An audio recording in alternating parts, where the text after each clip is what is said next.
Hello, everyone. Hi. Welcome. Today, I'm going to talk about, I don't know, absolutely nothing. And I'm probably going to have fun doing it because I love talking. I was voted most likely to have a talk show in high school, so I'm just going to talk to you while drinking my morning tea. Here's the thing. I prayed this morning. I was like, God, why am I so unfulfilled?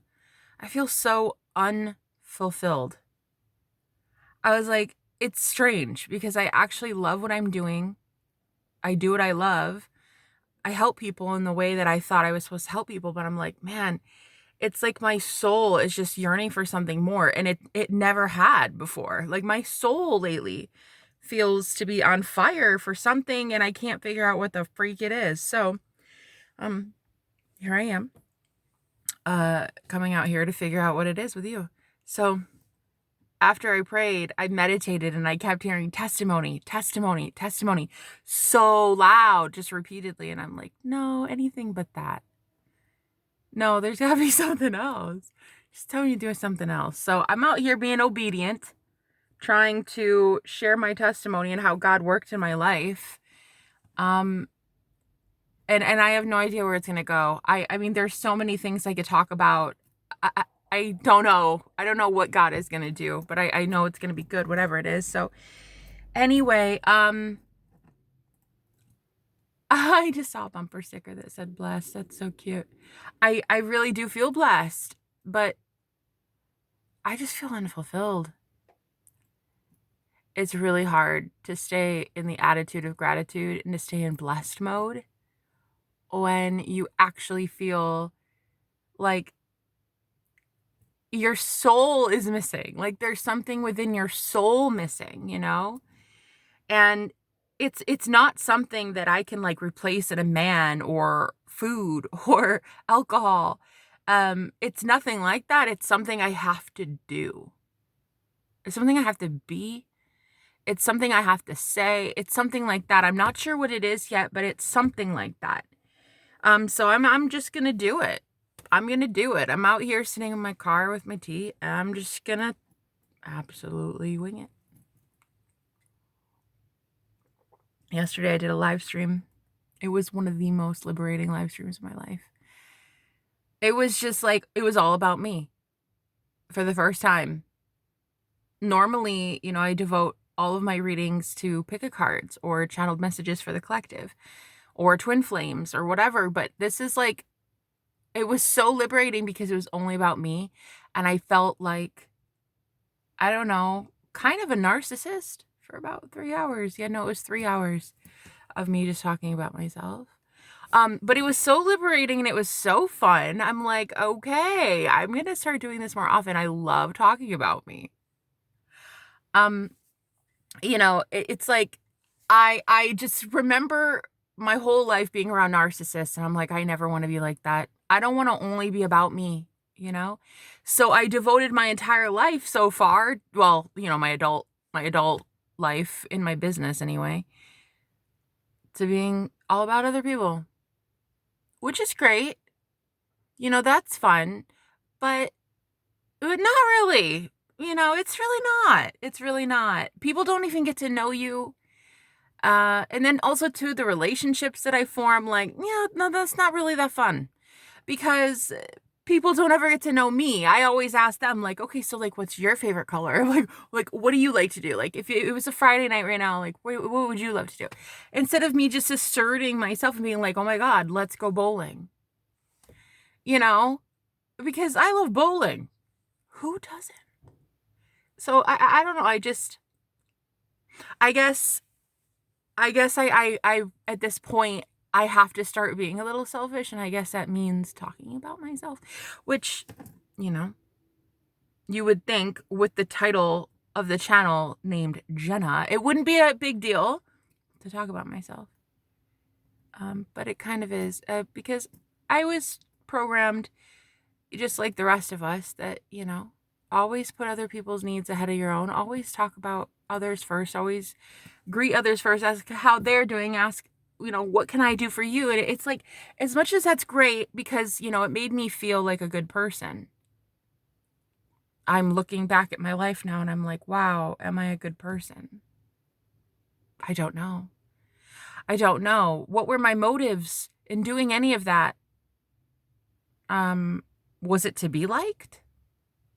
Mm, eh.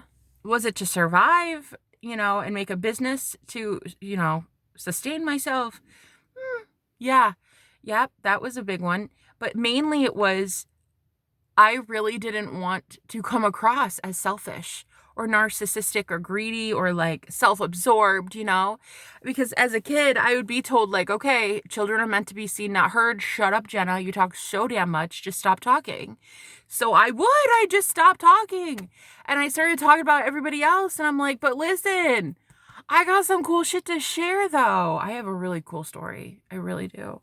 And God continues every single day to work some really crazy ass miracles in my life.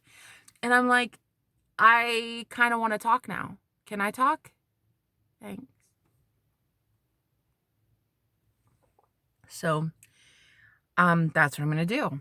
I'm going to talk, which, even in my picket cards or my live streams, it's normally about other people and their problems. But I mean, I love that. That's my job. I do tarot readings. So I love coaching people on their guidance, but the problem is, like, people don't get to know me at all. I'm very busy getting to know them from all across the world, which I love. And please don't even get it twisted. It's not like I don't appreciate my job. I love my job. It's just like, I don't know. I guess sometimes I want to know me, you know? Like, what do I have to say? And I was so afraid too, because I would do this in the past and I'd be told by like trolls that would come on my channel, like, oh my God, you talk so much. That's kind of the whole point, honey. It's a YouTube channel where we discuss things. That's pretty much the fucking point. And then I thought to myself, okay, well, I can't sit here being super pissed at like anybody in my soul family who won't accept magic for what it is, or who won't share their testimony, or who won't open up about themselves to me. Like, how can I be trusted at all? But not only even as a friend, how can I be trusted as a coach? How can I be trusted as a leader? How can I be trusted as a YouTuber? How can I be trusted as anything if I am not openly expressing who I am, what I stand for? I honestly think the world would be such a better place if everybody were more transparent about like what they stand for, especially if you have a platform and you want to be known for something. You should be known for something good. You should really put your mouth where your money is. Nope, not enough caffeine yet. Don't think that worked. Money where your mouth is. There it is. We'll get there, guys. So anyway, I don't know. I guess I just want to tell you some things about myself. I guess it all starts at minute 1. I was born at 4:16 in the morning. I'm 4:16. And so April 16th at 4:16, which is pretty cool. I think, I don't know. My doctors thought so too. My doctors really thought it was pretty epic. My mom told me this story so many times. She said that I was the prettiest baby in the whole hospital. Then my doctor, whoever it was that spanked my behind, took me around to the whole hospital ward, the whole birthing floor, before my mom even got to see me. Just showing me off, saying, isn't this the most beautiful baby you've ever seen? I'm like, oh my God, it's so sweet. And then I spent the next 16 years being bullied for being ugly. Mm-hmm. Pretty much. Well, it wasn't even 16 years. It was only 16 years because at 16, I bulked up and literally became so overweight in high school, by the way, which is super fun. Ooh, that'll really get you a lot of friends. Becoming, like obese at 16 is always fun, great for dates. And at 16 years old, I just like bulked up, and I was like, okay, well, I had to do so because I was being abused. I was being physically abused by my dad, and so I had to bulk up and do what I was supposed to do, which was defend myself. So I gained a lot of weight in high school. And so at about 16 years old, I stopped being made fun of for being ugly. And then I transitioned into being made fun of for being fat. So now I was ugly and fat. Fun times. I didn't go to prom. No, we couldn't even pay someone to take me to prom, literally. Nope. I was pimped out pretty much like, yeah, no, I'm not kidding when I say that. I literally couldn't find anybody to take me to prom, so I never went. I did go to one dance though. I went to one dance in 8th grade with this kid, Cody. Total asshat. Cheated on me right there at the party. Oh, the whole school knew it too. 8th grade, I had went on a couple dates with this guy, but they were chaperone dates, which are, oh my God, so hella embarrassing for a 13-year-old.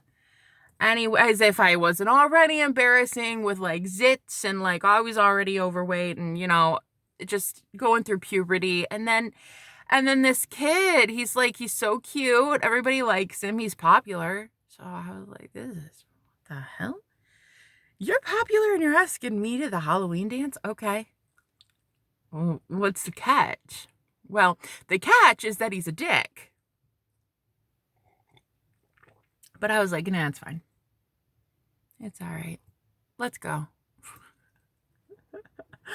I didn't know it, but the two popular girls in the whole school were conspiring with Cody to make me kind of pay the price.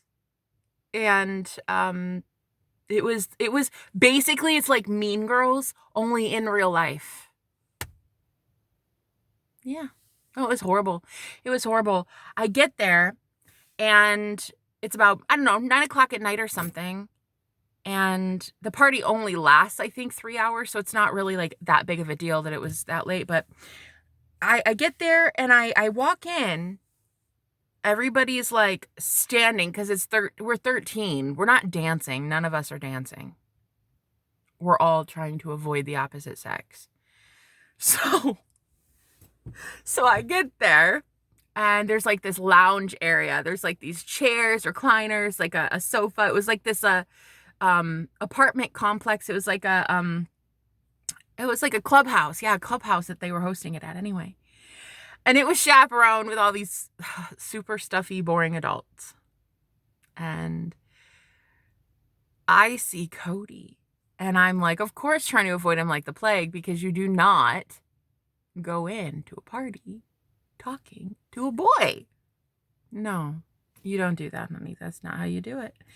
So I stood there maybe 15, 20 minutes till those two girls that were his like best friends, and they were the most popular girls too, but they were those catty girls though. Those catty girls that would take you out in a heartbeat if they could. If it were legal, you know that you'd be dead. And so they come over to me and they're like fixing my hair, primping my hair. They're like, oh my God, you look so pretty today. You look so pretty today. I was like, wow. Well, I don't every day. Okay. Thanks. Anyway, so she's one of the girls is like, okay, so we've got a surprise for you. Come over with us. And I was like, okay. So they led me over to Cody and he's just standing there like hoping he would die. He's just basically like, please God, take me out of my misery. And then I show up and he's like, please God, take me out of my misery. Nothing changed. She still wanted to die. So I didn't know what I was doing. They were just trying to like introduce us and like put us towards each other. And it was so awkward. Anyway, 13-year-old party. Fun times. So then he's like, I don't know. I don't feel good. I'm going to be sick. I gotta go. So he went to the bathroom. Next thing I know, those two girls are coming out of the girls' bathroom and they're like gossiping to one another and they're kind of like, they're looking a little scared, but also a little happy. And I was like, okay, so he's been in there a minute. Like, this one. Is it me? Do you think maybe I made him nauseous? And these girls come out and they're like, listen, we don't know how to tell you this, But he is in the bathroom making out with his ex-girlfriend right now. What? What do you mean? Huh? Dude, I was so blown away. Anyway, so this girl, everybody knew they were like an item, but that was like way before. Well, I thought, shit, it wasn't that long ago, I guess. Anyway, yeah, no, these two girls came out saying, yeah, no, he's in there making out. So there I was at the Halloween party all by myself. And I want to tell you something. This is where magic really honestly takes place, because that was like in high school. I'm even going to cry now. In school, like, that was one of the most embarrassing moments of my life. And here's the kicker. This is why I love magic. I got so sad. I had nowhere to go. I mean, my parents dropped me off. I didn't have anywhere to go. We weren't allowed to go outside because it was 9 o'clock at night and it was not a great area. And the teachers didn't let you leave the building. So I was stuck in front of the entire school, which actually it wasn't a huge school. It was a charter school. So it was one of those schools for troubled youth, like the ones that were in juvie or about to be sent off to prison. That's where I went to school. Long story. Anyway, I go to the couch, the lounge area, and I see my date's best friend, Devin. Cutest guy at school, literally has women fawning over him. Like, when I say women, I definitely mean 13-year-old girls. So this, wasn't. And honestly, though, I think he had adult women fawning over him, too. I'm not kidding. This man looked... Anyway, he really, truly was the cutest guy at school, and everybody knew it. And he was sitting on this couch on the sofa and had all these girls around him. He was doing great at the party. His best friend was too. Everybody else was having a shit time. Anyways, this guy Devin, let me just paint the picture, honey. Baby blues. That like tight curly hair, like really short but like curly hair,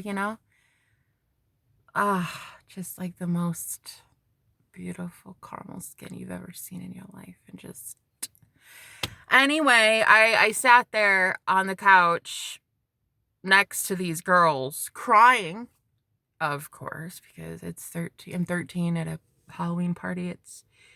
You're bound to cry a few times. So I was sitting there crying, and he literally hated my guts at school. Hated me. This man absolutely hated me. I was bullied from day one, basically. In my whole life, I've been bullied. So he hated me. He hated my guts. This kid was not my friend. This is where magic really, really takes over my life, I think, sometimes. Mainly when I'm crying, I've noticed.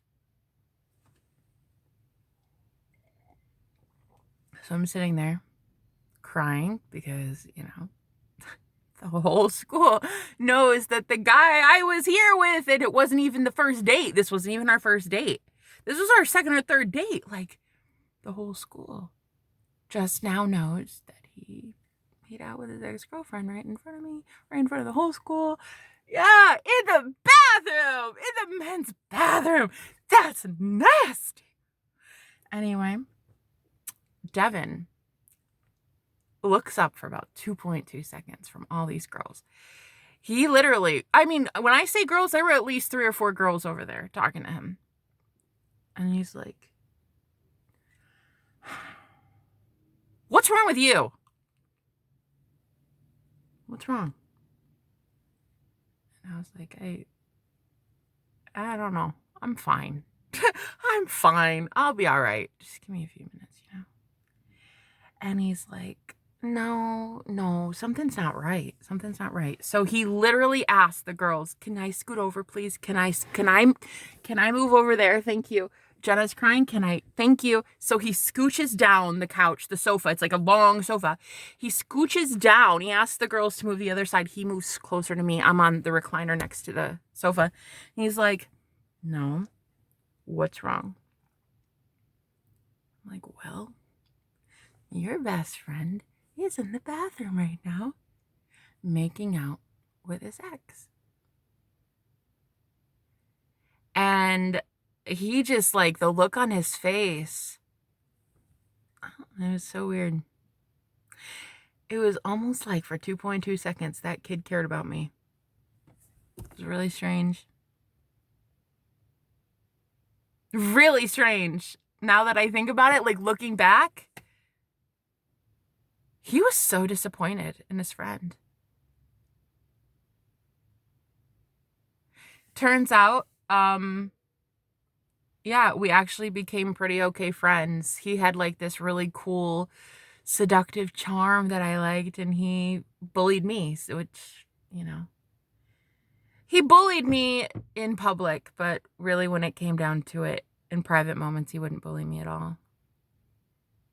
Anyway, turns out he's way cuter.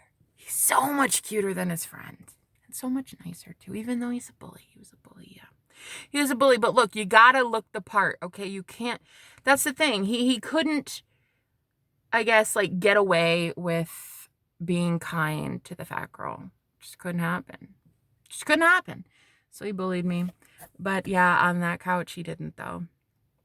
We were talking maybe an hour. He ignored every other girl.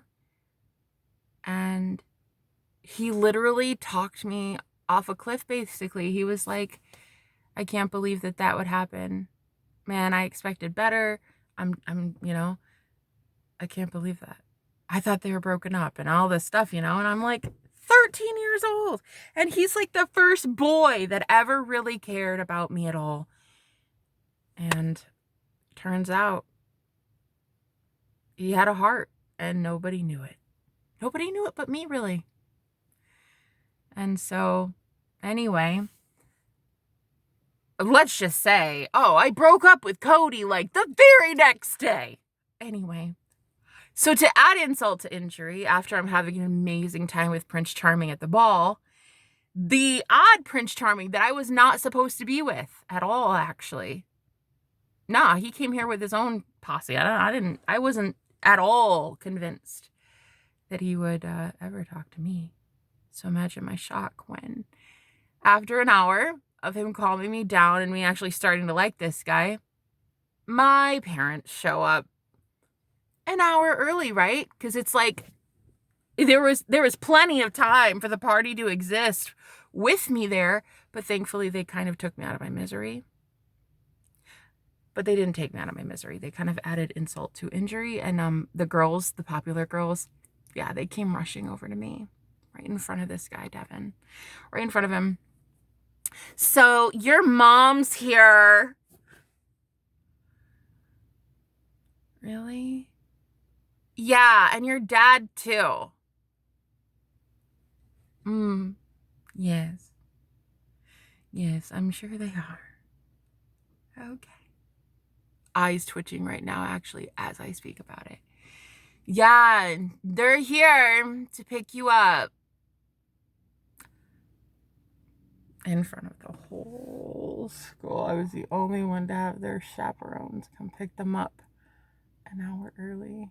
In front of the cutest guy, though! And he cared. He was so sweet. And it was like, now that I even look back, like, I've never really talked about this story. I don't think maybe ever. I don't know. Maybe once. I don't know. Like, I actually really think about it. I'm like, he was super adorable. And my heart is kind of melting right now. But yeah, no, it was embarrassing because my parents came to pick me up. Yeah. So I was like, I gotta go. And I leave the Halloween party with zero dignity and a new kind of friend / crush / it was nothing. It never could be anything because I was, I was the girl that was the outcast and the reject, and he wasn't. Anyway, I remember on my ride home, my dad was driving, and I just cried the whole time. I was like, I can't believe you guys. Why? You couldn't have let me stay one more hour because, Mom, I look like a total asshat. She's like, you're lucky we let you go to that party at all. We don't even like that Cody kid. Neither do I, Mom. Neither do I. So that's basically my story in a nutshell. Well, I mean, that's my 8th grade Halloween party. 25 minutes in, hope you had a great time. I certainly did. I feel like I gotta go inside and do some journaling and some crying and shit. Purge some things out of my system. I did like that Devin kid, though. I'll tell you.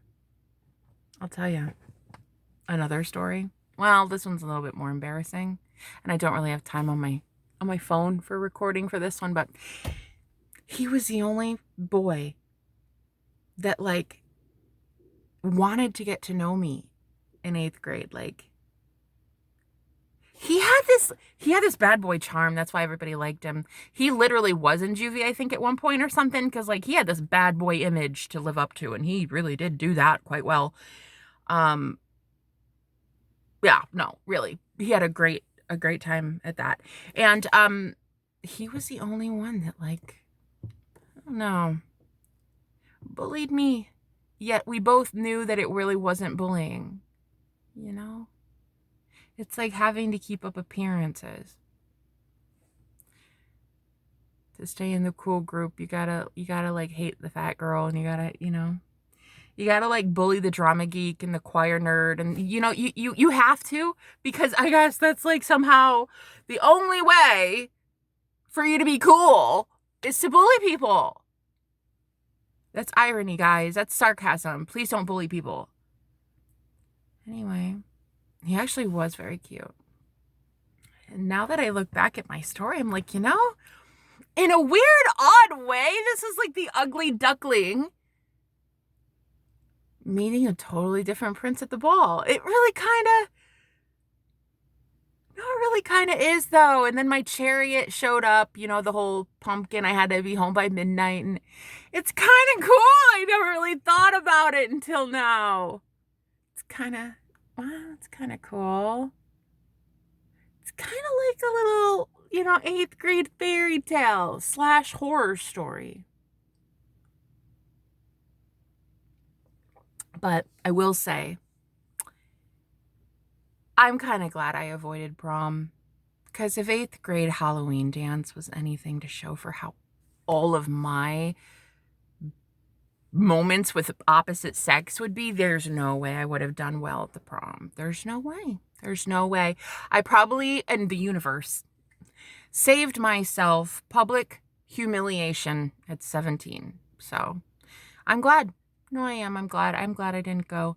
But yeah, I remember my mom, we rented this apartment, and the maintenance guy, I thought he was so cute. He was like 26, I was 17.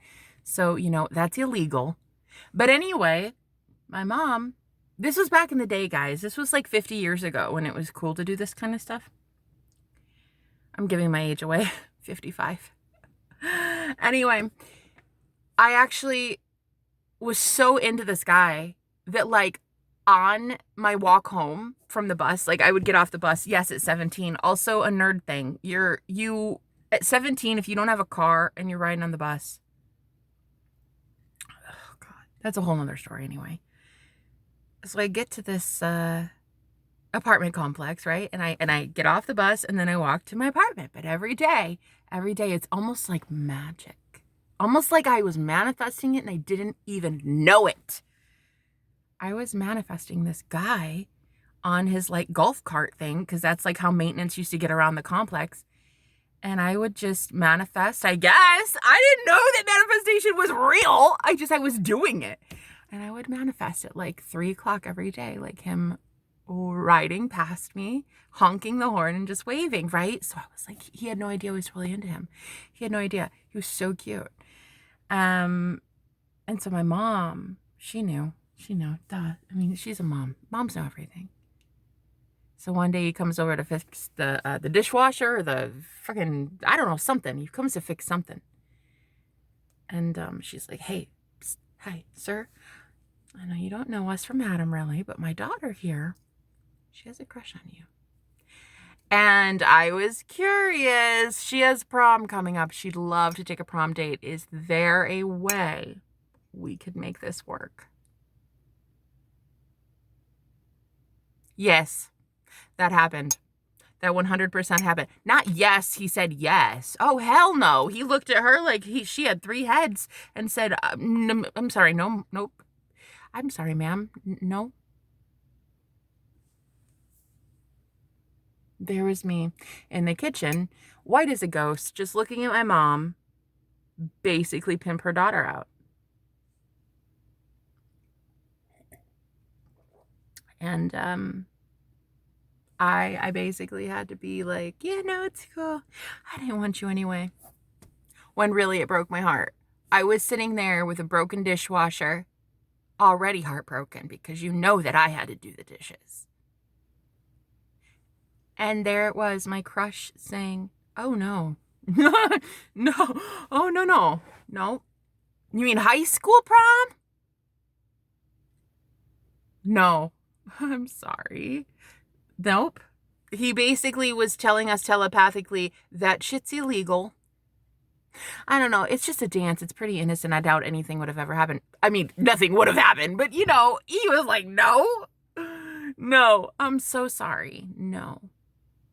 So, 17 years old, lack of confidence, and your crush basically crushing you. Yeah. Yeah. I loved high school. I always had self-esteem issues because of that. I mean, not just that, just like repeated events like that, just like constant, And I mean, I love my mother, don't get me wrong, but like, there was like no tact, no grace in any of that. Like, I could have asked him. I doubt he probably would have said no still, but I could have asked him. I didn't need her to do it for me. And I just felt like such an ugly duckling. I mean, she's like, yeah, she has no prom date. And, do you want a random stranger? Like, we don't even know you. I know you don't know her name. She knows your name. She basically scribbles it in her journal. So, yeah. I basically my whole life have had boy problems. Nothing changed, even in my adulthood. I got married, divorced, still have boy problems. So yeah, it really did a number on me. 8th grade Halloween dance. It all started there. It really did. Anyway, I think that's all I really want to say. There's action out here. Everybody's out for a walk and they're throwing trash out and my phone's about to shut off because I have a recording timer limit. I don't know why, but it only records for 33 minutes. So I gotta go. Bye, guys.